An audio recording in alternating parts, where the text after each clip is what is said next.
അതെ, ഞാൻ തമാശ പറഞ്ഞല്ല കേട്ടോ. ഇച്ചിരി സീരിയസ് ആണ് അപ്പൻ. എന്ത്?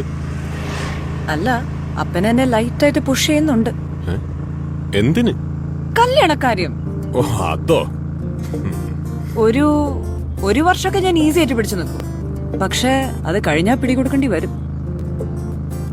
ഒരു വർഷത്തെ സമയമില്ലേ? നമ്മളെന്തിനാ അതൊക്കെ ആലോചിച്ച് ഇപ്പോഴേ ടെൻഷൻ അടിക്കുന്നത്? എന്റെ വീട്ടിലെ അവസ്ഥ ഇതുപോലൊക്കെ തന്നെ. മമ്മിക്ക് നിന്നെ അങ്ങ് പിടിച്ചു പോയെന്ന് തോന്നുന്നു. ആണോ? എന്ത് പറഞ്ഞു? ഓ അങ്ങനെ കാര്യമായിട്ടൊന്നും പറഞ്ഞില്ല. എന്ത് പറഞ്ഞെന്ന് പറ. അങ്ങനെ ഇപ്പൊ കേട്ട് സുഖിക്കണ്ട. അപ്പൊ സുഖിക്കാൻ മാത്രം എന്തോ ഉണ്ട്. കാര്യം പറ. അടങ്ങിയിരിക്കും. എന്നാ മര്യാദക്ക് പറ. ഓ ഒന്നുമില്ല.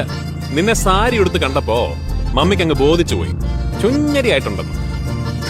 ഓ അതാണോ? അതിപ്പോ ഞാൻ എന്തിട്ടാലും സുന്ദരിയൊക്കെ തന്നെ.